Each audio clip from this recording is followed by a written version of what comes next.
nouvelle semaine s'ouvre avec des grands défis. Mesdames, Messieurs, bienvenue à ce journal. Les partis politiques de la majorité présidentielle affûtent leurs armes pour remporter les élections à venir.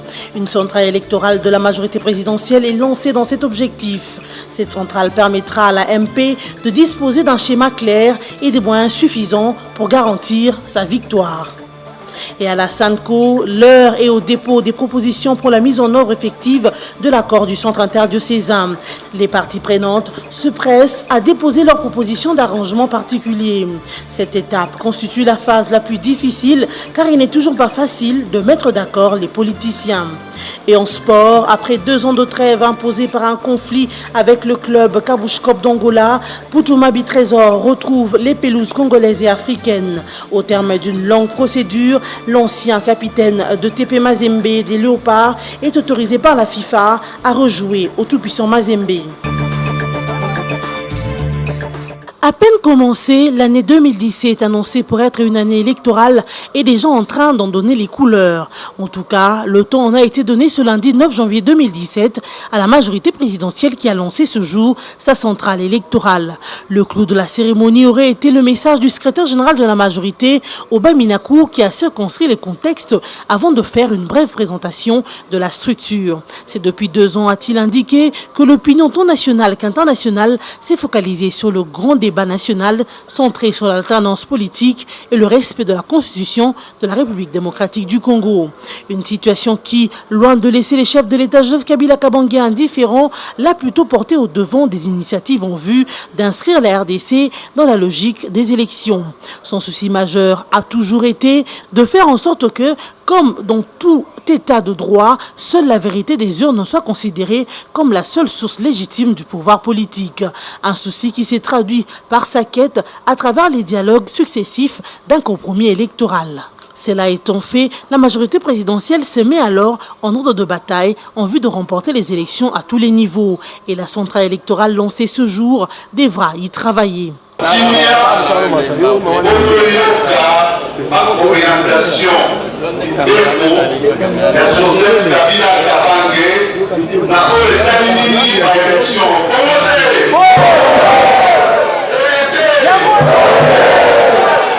Alors, partir du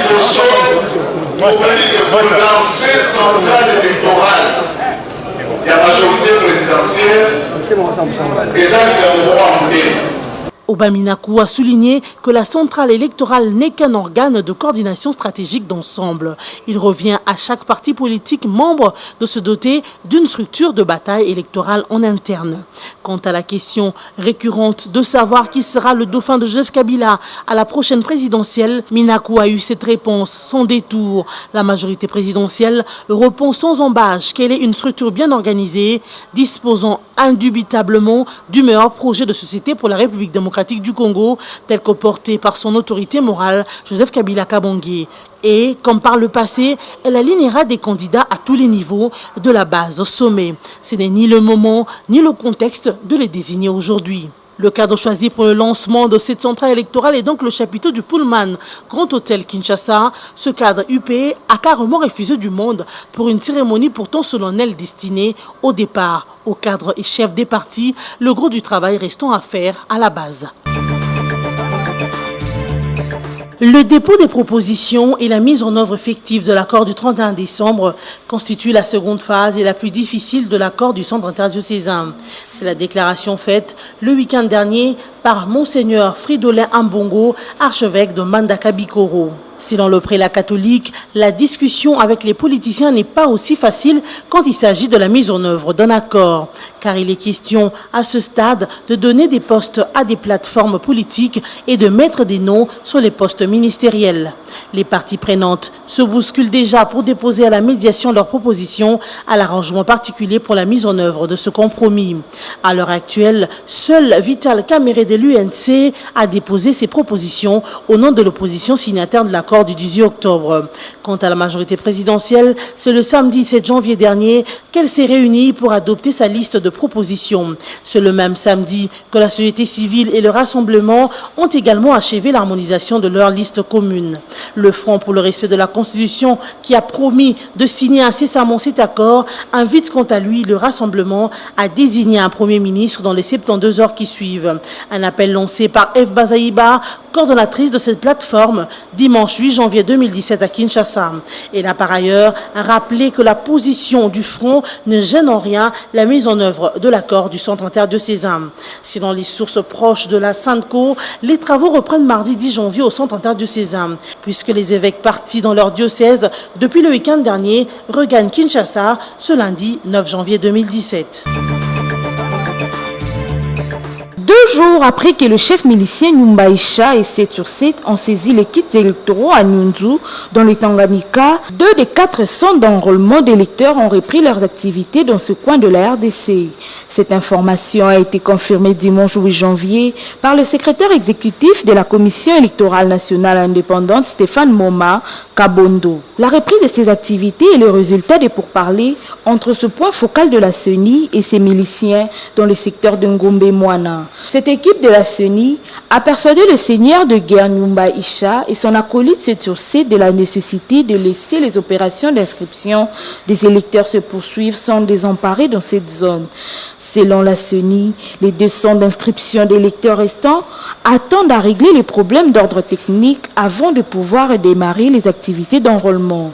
Pour rappel, les groupes armés Nyumba Isha et 7/7, membres de la communauté des Pygmies, avaient saisi le vendredi 6 janvier des kits électoraux dans les villages Ngombe-Moana, Mukimbo, Zaïre, Mwaluka et Mukomena dans le territoire de Nyunzu dans la province de Tanganyika. Ces groupes armés exigeraient que les FARDC qui contrôlent ces territoires soient remplacés par la police. Un vœu non exaucé, mais un échange avec la CENI a baissé la tension. Étienne Kivu Mabwanano, chef de groupement Bishusha, a été assassiné le samedi 7 janvier sur la route de Kichanga, en territoire de Massissi au nord Kivu, par des bandits armés non autrement identifiés. Selon le fonctionnaire délégué de Kichanga, Étienne Kivu a quitté Goma le même samedi pour se rendre à Kichanga, son fief électoral, afin de s'enrôler avant de tomber dans l'embuscade de ces inciviques. Les mêmes sources affirment que ces assaillants lui ont logé une balle dans la poitrine alors que le chef du groupement Bishusha était sur une moto accompagné de son garde-corps armé. En revanche, certaines sources attribuent l'assassinat du chef Étienne Kivu au conflit coutumier qui couve à la tête du groupement Bishusha. De son côté, Jacques Tchengele, fonctionnaire délégué du gouverneur à Kichanga, déplore cet acte. Il indique cependant qu'Étienne Kivu est le 4e chef coutumier des Bishusha à être abattu en l'espace de 2 ans. Tableau sombre sur le conflit ethnique pygmée-bantou dans la province de Tanganyika. Depuis 2 ans, les habitants de territoires de Manono, Nyunzu, Kabalo et même du chef-lieu Kalemi vivent dans des tourments. L'on compte des morts, des blessés et des déplacements massifs. Le gouvernement provincial tente de stopper cette spirale de violence, mais il faut l'implication de l'exécutif central. C'est le but du voyage du gouverneur Richard Ngoy Kitongola à Kinshasa depuis le week-end dernier, d'où il a appelé aussi les notables de la province à la solidarité. Selon le gouverneur du Tanganyika, il faut une stratégie humaine qui nécessite la solidarité de toute la communauté nationale et surtout des ressortissants du Tanganyika. Pour y parvenir, Richard Ngoy Kitongola envisage un forum à Kalemi où toutes les couches sociales de la province seront conviées pour examiner minutieusement cette question et proposer des pistes de solutions. Quant aux élus de Tanganyika rencontrés à Kinshasa par le gouverneur, ils ont suggéré d'effectuer une mission de sensibilisation sur terrain. Les autres notables ont insisté sur une assistance rapide du gouvernement central, à l'instar de ce qui a été déjà fait pour d'autres conflits entre populations. Une action qui vaut d'autant plus la peine vu que les enrôlements d'électeurs ont déjà débuté dans cette province et la sécurité de la population est donc obligatoire. Le gouverneur du Tanganyika, Richard Ngoy, les élus et les membres du gouvernement ont décidé de mener un grand plaidoyer pour obtenir l'assistance aux sinistrés, le retour des déplacés et intensifier la campagne de coexistence pacifique entre les communautés dans la province de Tanganyika. Rafsanjani Ali Akbar Hachemi n'est plus. Le président du Conseil de discernement de l'intérêt supérieur du régime iranien et ex-président de la République est mort d'une crise cardiaque dimanche 8 janvier à l'âge de 82 ans. Pour l'honorer, 3 jours de deuil sont décrétés dans le pays. Né le 23 août 1934 à Béréman, Rafsanjani entre à 14 ans dans la Haïza, un ensemble de séminaires donnés par plusieurs enseignants ayant le titre d'ayatollah. Il va ensuite s'orienter vers l'activisme politique plutôt que vers l'étude des commentaires du Coran. Il sera arrêté à cette reprise et purgera au total 4 ans et 5 mois de prison. Il saura faire bon usage de la notoriété qu'il conquiert à cette époque parmi les commerçants du bazar grâce à ses activités politiques. Il devient un homme d'affaires prospère. Si en 1980, qui sera élu à la présidence de la première assemblée consultative islamique. Il est aussi l'un des concepteurs du tout-puissant parti de la République islamique fondé au lendemain de la Révolution. C'est après la mort de Khomeini que Ali Akbar Hachemi sera élu président de la République d'Iran. Il disposera ainsi de tous les leviers du pouvoir pour mettre en œuvre son projet de société. Les 4 années de son premier mandat se caractérisent par la violation des droits de l'homme. Rafsanjani est parti, mais laisse derrière lui un pays qui a perdu sa place prépondérante de l'économie au Moyen-Orient. C'est ce mardi 10 janvier 2017 qu'auront lieu ses funérailles à Téhéran. L'ancien capitaine du tout-puissant Mazembe et des Léopards de la RDC, Trésor Mputu-Mabi, retrouve les terrains près de 2 ans après les conflits l'opposant au club angolais de Kabushkop. L'autorisation pour ce faire lui a été accordée par la Fédération internationale de football association depuis le week-end dernier. Selon Frédéric Kitenge Kikumba, manager des Corbeaux de Mazembe, l'équipe de Kabushkop n'a jamais payé les frais de transfert des Trésors Mputu et ne voulait pas non plus libérer les joueurs. Dans les démarches pour arriver à la levée de la mesure, 5 jours ont été accordés à l'équipe angolaise par la FIFA pour régler la situation et libérer l'ex-capitaine du tout-puissant Mazembe. Mais rien n'a été fait du côté du club angolais, d'où la libération des trésors par la FIFA.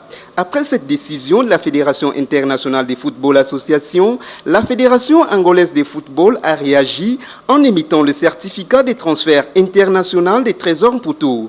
Reçu par le club louchois, ce document de transfert a directement été envoyé à la FECOFA, ce qui permet aux joueurs de jouer tous les restes des matchs de la Linafoot, voire ceux de la Confédération africaine de football pour les comptes du tout-puissant Mazembe, a ajouté Frédéric Kitenge. Par ailleurs, l'équipe angolaise Kabushkop est condamnée à payer 1 500 000 $ américains au tout-puissant Mazembe et quelques amendes pour le retard accumulé. La FIFA a déjà pris la décision de saisir la fédération angolaise pour que l'équipe de Kabushkop non seulement perde des points au championnat local de première division, mais aussi soit rétrogradée en 2e division pour n'avoir pas respecté les décisions de la FIFA à temps. Vous qui nous prenez en cours, le rappel des titres. Les partis politiques de la majorité présidentielle affûtent leurs armes pour remporter les élections à venir.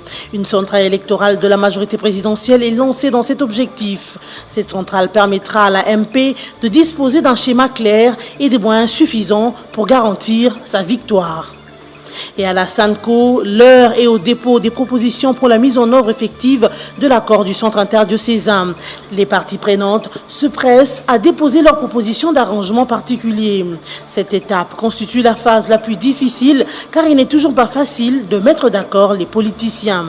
Et en sport, après 2 ans de trêve imposée par un conflit avec le club Kabushkop d'Angola, Mputu-Mabi Trésor retrouve les pelouses congolaises et africaines. Au terme d'une longue procédure, l'ancien capitaine de TP Mazembe des Léopards est autorisé par la FIFA à rejouer au tout-puissant Mazembe. C'en est fini pour ce soir. Merci de votre attention sur BSC TV.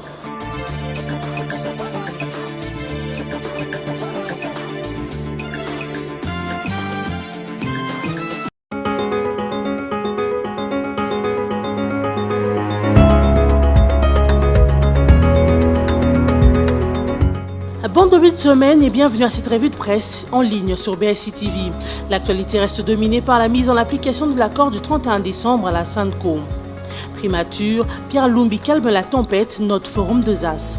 Le G7 ne participera donc pas à la course à la primature, non par manque d'ambition, mais par attachement aux fondamentaux du combat initié à Genneval en Belgique. Le rassemblement n'avait pas pour but ultime la conquête de la primature, mais plutôt le changement radical de la gouvernance en RDC via l'alternance démocratique. Lorsqu'il remonte aux sources du rassemblement, Pierre Lumbi est amer. Comme ses désormais 5 autres collègues, le président du G7 ne comprend pas que l'on en vienne à réduire le combat aux questions de poste. D'autant que lui et ses compagnons ont la particularité d'avoir justement renoncé à des postes pour privilégier l'idéal démocratique. Au G7, on ne voit donc aucun inconvénient à ce que l'UDPS prenne la primature, ce en vertu du poids politique et de l'épaisseur historique du parti cher à Etienne Tshisekedi. La direction de ce gouvernement n'étant du reste pas une fin en soi, rappelle le président du G7. On ne cherche pas la primature pour la primature, c'est plutôt pour organiser les élections, martèle Pierre Lumbi. Pas de confusion au rassemblement, la primature, le G7 soutient l'UDPS, écrit la prospérité. C'est par la voix autorisée de son président en exercice, Pierre Lumbi, au Congo, que le G7 a officiellement plaidé pour que le choix du Premier ministre soit laissé à l'UDPS afin de conduire la politique gouvernementale pendant le 12 mois de la transition électorale. Le poste revenant au rassemblement, selon qu'il a été décidé dans l'accord du 31 décembre, signé sous les auspices de la SANCO, Pierre Lumbi a estimé que l'UDPS était mieux placé en raison de son poids politique pour prendre ce poste. Le profil du candidat Premier ministre à présenter par l'UDPS sera clairement défini lors des échanges en interne. Dans cette logique, les autres regroupements politiques membres du rassemblement devraient se contenter des portefeuilles ministériels. Aucun amalgame à faire avec la présidence du Comité national de suivi de l'accord confié à Etienne Tshisekedi en sa qualité de patriarche pour surveiller la mise en œuvre de l'accord, conclut la prospérité. Toujours au sujet de la mise en place du gouvernement de l'accord du 31 décembre, Actualité.cd parle de la proposition du rassemblement, un gouvernement de 45 membres dont il revendiquerait 17 portefeuilles. Actualité.cd a eu une copie de la contribution du rassemblement à l'arrangement particulier prévu dans l'accord du 31 décembre. En ce qui concerne le prochain gouvernement, cette plateforme de l'opposition propose un format d'un exécutif composé de 45 membres, dont 4 vice-premiers ministres, 4 ministres d'État, un ministre délégué auprès du Premier ministre et chargé des relations avec le Comité national de suivi de l'accord et 9 vice-ministres. Le rassemblement revendique 17 ministères et 4 vice-ministres. Le rassemblement revendique 17 ministères et 4 vice-ministres dans la répartition pour les non-signataires de l'accord du 18 octobre dernier. Dans ce document poursuit ce site d'information, le rassemblement note également la nécessité de convoquer les parlementaires pour une deuxième session extraordinaire à partir du 20 janvier dans le but d'investir le gouvernement, adopter la loi organique sur le Comité national de suivi de l'accord, vote du budget et investir les membres du Comité national de suivi de l'accord et de la CENI, dit le document. Courant virtuel, lui de son côté écrit « Accord du 31 décembre, la SANCO toujours sur le gris, Kabila au-dessus de la mêlée ». Hypothèque sur le contenu même de l'accord avec les réserves de la majorité, course à la primature, crise de confiance sur l'équité de l'accord dans la distribution des responsabilités, etc. Autant d'éléments d'inquiétude qui plombent encore la mise en œuvre de l'accord du 31 décembre 2016 et qui maintient la SANCO au milieu de nulle part. Pendant ce temps, Joseph Kabila, à qui l'on aura prêté toutes les intentions diaboliques du monde, se révèle aujourd'hui comme le grand démineur qui aura assumé jusqu'au bout son rôle de garant de la nation pour sortir à tous les coups son pays des bourbiers qui jonchent le chemin vers un processus électoral apaisé. Après l'enthousiasme qui a entouré la Saint-Sylvestre avec la signature partielle de l'accord politique du 31 décembre 2016 au centre interdiocésain, la première semaine de l'année 2017 s'est terminée plutôt sur les signes de la circonspection avec peu de visibilité sur l'issue de l'étape décisive de la conclusion d'un arrangement particulier devant déclencher la mise en œuvre de cet accord. À la place, cependant, la SANCO n'a récolté d'une part qu'un front de refus de certaines parties dans l'accord et d'autre part les réserves de la majorité qui s'accroche au reste de la Constitution et se dit déterminée à faire expurger de l'accord toute disposition contraire à la Constitution. En effet, malgré leurs contacts, les prélats catholiques ont été butés à la réticence du MLC et alliés qui dénoncent la gourmandise du rassemblement qui a raflé tous les postes de responsabilité, devenant ainsi jugés partis. De même, une partie de l'opposition signataire de l'accord du 18 octobre 2016 s'est même constituée en plateforme l'OPSA pour contester également ce même accord au motif qu'il a fait la part belle à des individus, laissant de côté les questions essentielles à la base de la crise politique et marquant un recul par rapport aux avancées réalisées avec l'accord de la Cité de l'Union africaine, ainsi conclut congovirtuel.net. Terminons sport avec l'ACP Congo qui note que les Léopards se mesurent avec un club local lundi à Bankomo avant de se rendre à OIM. Dans la joie et la bonne humeur, les Léopards de la RD Congo poursuivent imperturbables leur préparation top niveau avec le coach Jean-Florent Ibenge Ikwange au centre d'excellence de la CAF à Bankomo. En 2 sessions par jour, depuis que le groupe affiche complet après le match amical contre les Lions innotables du Cameroun perdu par 0-2 le mercredi 5 janvier, les 24 élus n'ont légèrement relâché que dimanche en se contentant d'une seule session d'entraînement dans la matinée après une séance vidéo de près d'1 heure. Abordé à l'issue de la séance d'entraînement du dimanche 8 janvier, Jean-Florent Ibenge s'est quelque peu expliqué sur le choix de 24 joueurs qu'il garde à Mbakono, bien qu'il soit connu réglementairement que 23 seulement seront éligibles aux différentes rencontres de la CAN Gabon 2017. Il tient aussi à jouer les 2 matchs amicaux qu'il a programmés afin de huiler au mieux sa machine à lancer à OIM le 16 janvier 2017 face aux Lions de la classe du Maroc. C'est seulement ce jour-là a confié Florent Ibenge Ikwange que mes joueurs seront prêts, pas avant, conclut l'ACP Congo. Ainsi se termine cette revue de presse. Excellente semaine à vous tous.